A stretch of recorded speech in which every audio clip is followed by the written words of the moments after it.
I so absolutely regret getting rid of the first book.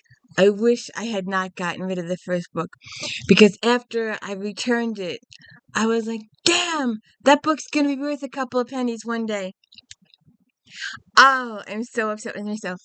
Oh, hey, welcome to the D. Louise book series. I'm Christina Karras, Tina. This is where we read books, talk about books, no special effects, no theme music, none of that fancy schmancy stuff going on here.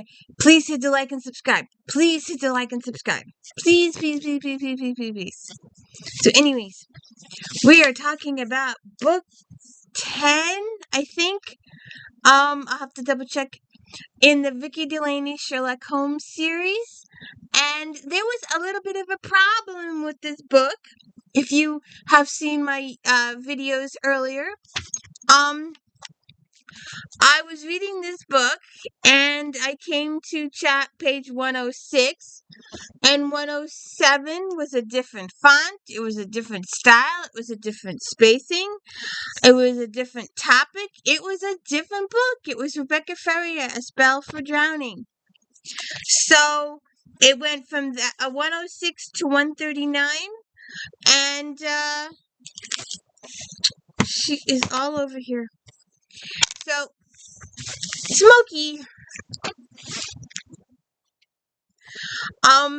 so I took the book back, and I wish I hadn't, and I was gonna go to Barnes & Noble.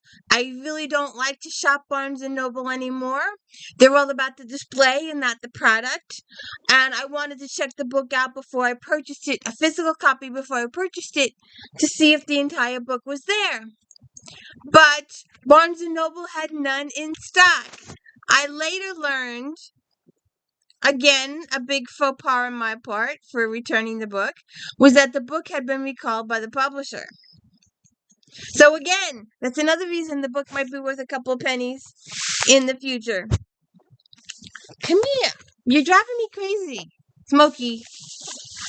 So anyways,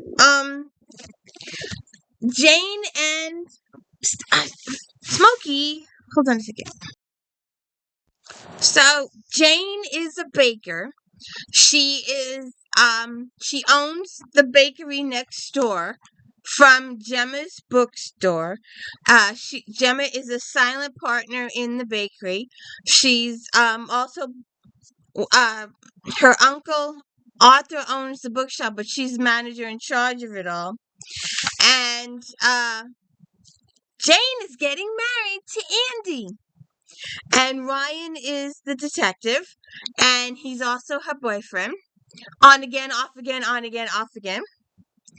And now they're on. Estrada is his partner, and she was his former girlfriend. I think she was former FBI, I forget. But she came to town and decided to stay because she was dating Ryan at the time. But then they broke up, and Ryan went back to Gemma. And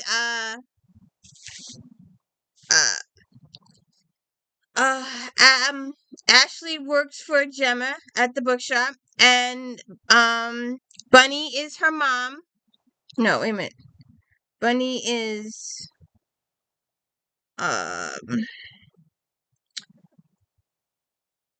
she Madison's mother? I forget. I think she's Madison's mother. I think I made a mistake there. But anyways,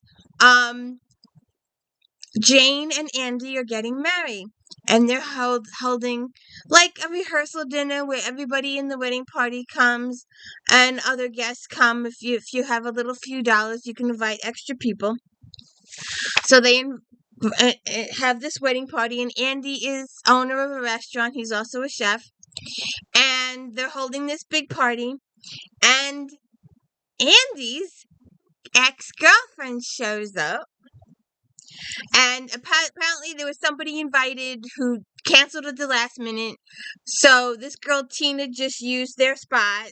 She wasn't, didn't have to do anything extra for her. She was just using the spot anyway.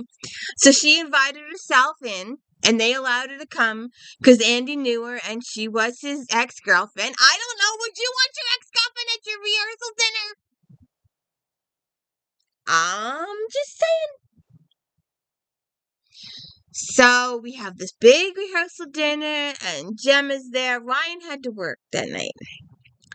And, oh no, he was out of town. He was at a conference. That was it. He was at a conference. And things get a little heated. Stuff goes on. And Tina ends up deceased. She's in the river. It's on a boardwalk. The restaurant's on a boardwalk. So who killed Tina? Why was she killed? What's going on there? Gemma believes from the beginning of the book, from the chapter on, that Tina was accidental death. She doesn't think anybody killed her. Then she's researching Tina. She's researching the background. She's researching this one. She's researching that one. She's questioning that one. You know, this chick doesn't spend so much time in her store. She's supposed to be manager of a store, and she's supposed to be working in the store.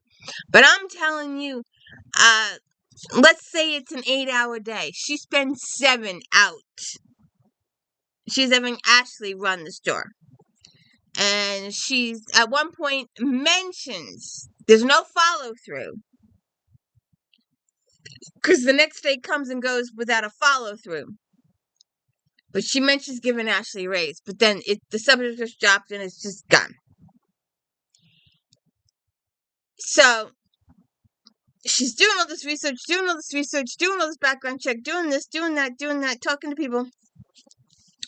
And Andy becomes a suspect. Well, it's his ex-girlfriend. He would be suspect number 1, right? So then, so he's been held. Jane's upset. They call off the wedding, put on the wedding, take off the wedding, put on the wedding. All that wedding angst goes on. Then,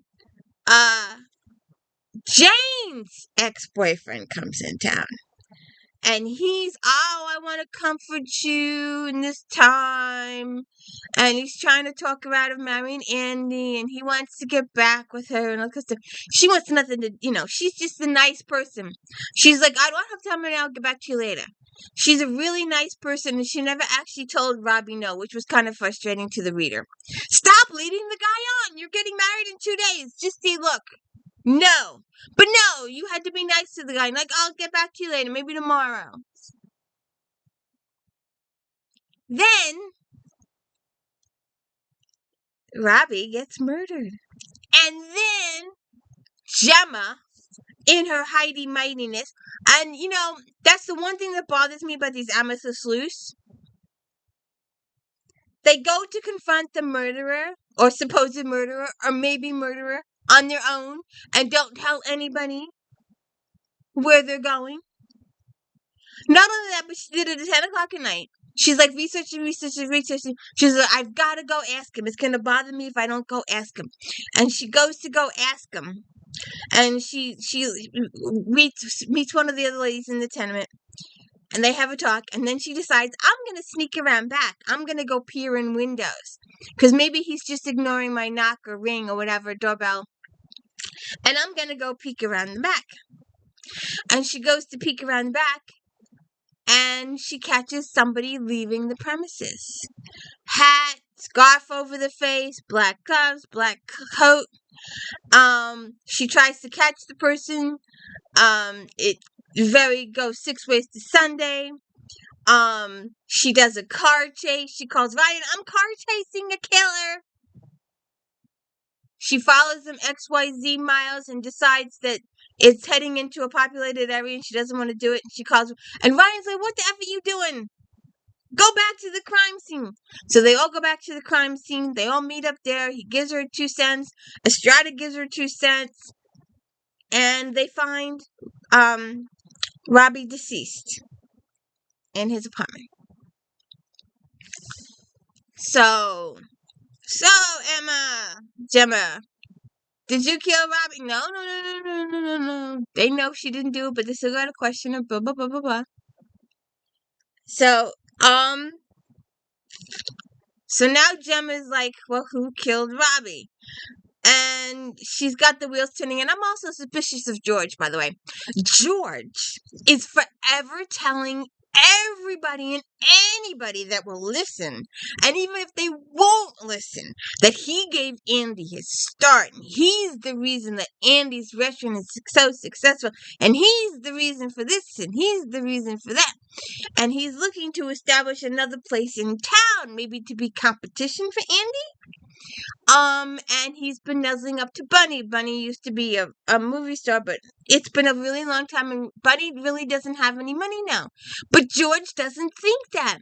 And Bunny's like, oh, I'm just going to ask Bruce Springsteen. He's a really good friend of mine. No. No. Look at the face on that one. You are so cute.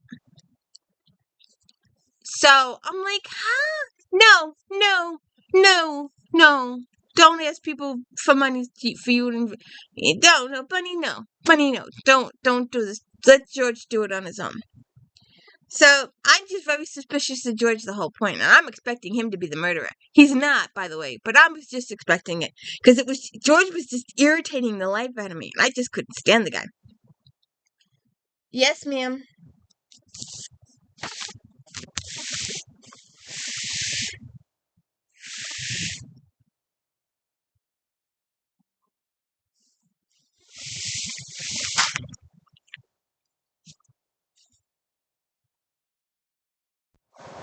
So, did Robbie kill Tina like Gemma thinks? May think.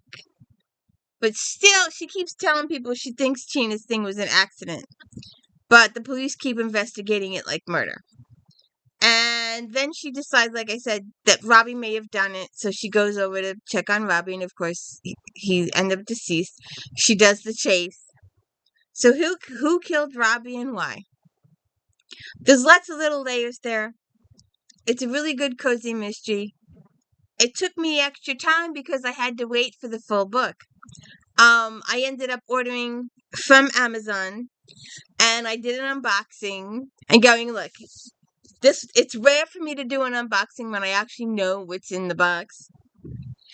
But the question wasn't what was in the box. The question was whether the book was the complete book, or if it was half Vicki Delany and half Rebecca Ferreira. And it turned out to be 100% Vicki Delany, which was good. So I finally got to finish the book. So it took a few extra days to read. So anyways, who's committing these murders? Gemma's driving me crazy. She's got to put her nose in everything. She spends this much time in her actual store. She should just make Ashley manager. She spends so much time off doing other stuff. Ryan starts to say something at the end of the book and says, nah, it'll wait. They're serving cake. So who knows? So anyways, if you could please hit the like and subscribe and let me know. Never did get to see the place cards. So I don't know what's going on with that. But, do Jayne and Andy make it to the altar?